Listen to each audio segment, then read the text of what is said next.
Taking advantage of someone on his last day in the military? See how that goes for you.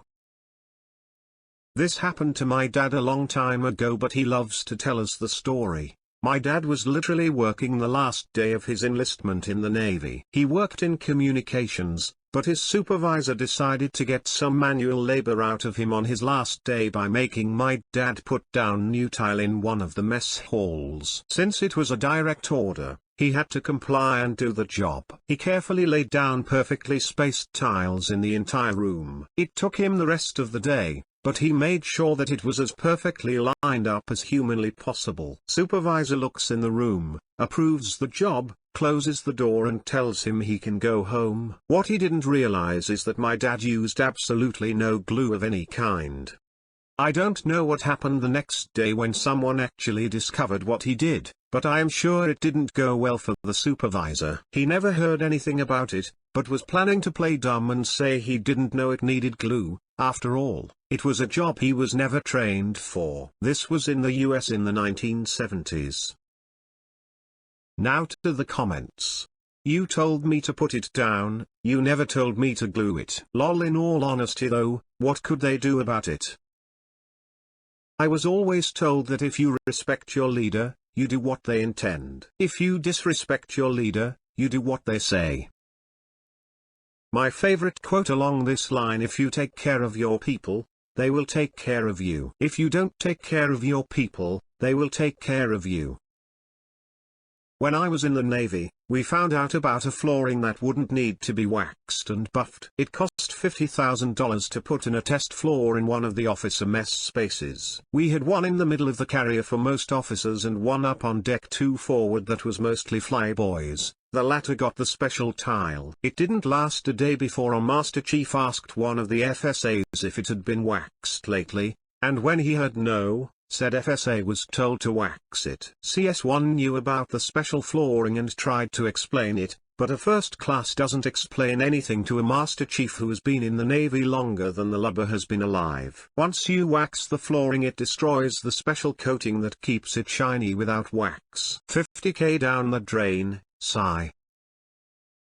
I was on a USCG ship that had all the interior floors done in that epoxy. The very first week, the BMC tries to get us to wax the floor, even though it had been explained in an all-hands meeting that the purpose of the new floors was so that we didn't have to wax anymore. Fortunately, the ops boss found out before we could get started and chewed the chief out about it. The old man found out and was beyond furious. The only time I ever saw him scream at someone was when he was asking the BMC why the duck he ordered floor wax for a ship with epoxy floors. The chief just stared at the ground and said he didn't think they were serious and waxing floors was good discipline.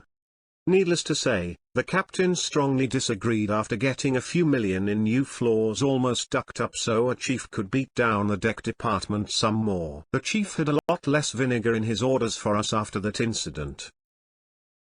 Waxing floors was good discipline, ducking chump. That flavor of bullshit is one of the main reasons I got out. Always love hearing military stupidity stories like these. When my dad was getting out of the army, he went to out process and they lost his paperwork, so he would just have to go back to his unit and keep working. He said fine, I will go back, and sit down and do absolutely nothing whatsoever the second my contract ends. Magically they found his paperwork within a day and he got his discharge. My future father-in-law is former Navy, and the freaking stories he tells, dude. Some have me rolling in laughter and others have me rolling my eyes in exasperation. And those are just the ones he can tell. He apparently worked on a nuclear submarine and most of the shit he did for the US military is super classified. I forget what he said they're called, but he said he would have to live to be 340 some odd years old before he would be allowed to speak about some of what he worked on because some military 100-year vow of silence X3 or some shit. Just the insanity of the military. Because some military 100-year vow of silence X3 or some shit. There's a reason for that, after all. The stuff they do is still being done. after which, a similar model of equipment will be used for a while. After which, the same design theory will be used for a while. Knowing what your enemies typically did in the past gives you insight into how they're likely to do stuff in the future. Letting those details out would still be harmful for a long time to come, even if it's not immediately obvious. Also, the actual vow of silence is taken at midnight on an altar of empty beer cans, and don't let anyone tell you different. Bet Soup was floored next day. I bet he really hit the ceiling. And bouncing off walls. Holy duck, this is amazing. Like It's a Small World amazing. I worked with an old guy a few years back, and I'm like 99% sure he has the missing piece to your story. As in, I think he was the guy that had to glue all the tiles down. He said he had to go back over a tiling job somebody did before they left. He says it was easy though because the guy before him did a spectacular job laying out the tile. All he had to do was glue and grout it. That could have gone horribly if the supervisor took one step in the room. Can't walk on freshly laid tile, needs 24 hours for the magic to bind it to the floor. Got a feeling it takes longer than 24 hours if you're just hoping gravity will set it. Not MC, just basic military NCO idiocy. I like to tell the story of the time my fiancé fell out of a Coast Guard helicopter and lived. It was parked at the time. CO told him to service the tail blade. Not certified. Fell off the ladder and shattered his coccyx. VA's response was give him enough oxy for a 3-month-long bender.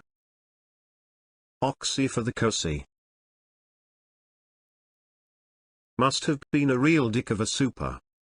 Most guys don't do squat the last month. I was getting out and my supervisor was getting out 6 months after me. The last month I came into to work and one day he asked why and told him I work here, kind of thought you guys would want me here. He replied no one is going to see me here the last month.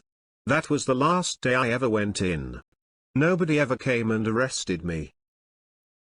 I can respect this type of petty compliance. The Air Force here in the UK tried to screw me on my very last day, technically the day after my last day. My march out date for clearing my accommodation was the day after my service ended. I was leaving because I'd eventually grown to hate being in the forces due to all the bullshit. Despite paying for the accommodation's professional clean service which they said was a guaranteed inspection pass, they said my room wasn't to standard and tried to sell me the service again. When I told them how I'd already paid for that service they claimed to have no record of it. When I kicked up a stink, they got the CO for accommodation to come over. He looked like a brand new officer fresh out of training and he was clearly not prepared to deal with insubordination. He ordered me to either pay the cleanup charge or clean it myself again. I laughed and said duck no. He stood there sputtering and eventually managed to blurt out, how dare you speak to me like that, I'm an officer and you will address me as sir. I laughed again and said as of midnight last night I'm a mister so you should be the one calling me sir. He stormed out and got into his car. I called out after him, I'll just leave the keys here, shall I? And forged his signature on the clearance form. Mine wasn't compliance but was still military. When my last months in service arrived, my commander tried to make me sign a new contract to keep me in service for another 2 years since I was the best APC mechanic they had. I refused because while loving my job and the people working with me, I hated the system and officers working in said system. So from that point on the commander decided to show appreciation for my years of service by making my life a living hell. Waking me up early in the morning for odd jobs, calling me back from home early for no reason at all, planning raids on my room to look for illegal stuff, etc. etc. Entering my last month of service, his treatment of me peaked when he decided I should now do guard duty 3 times a week every week until I'm released. Standard is once every 2 weeks, including weekends, which means I won't get to go home for a full month. Well, I had enough and simply refused. He threatened me, yet I kept refusing. It seems like the guys I worked with started to notice, and so as a goodbye gift they split all of my guard duty for the month. including weekends, among themselves, making it so I don't have to do any of them. I remember quite clearly bursting into tears when they told it to me because I was so incredibly touched, and I still believe it's the kindest thing anyone has ever done for me. I never really understood the logic. Oh, you don't wanna stay, huh? Well, I'll show you exactly why you've made the correct decision. Shocked Pikachu face. Wow.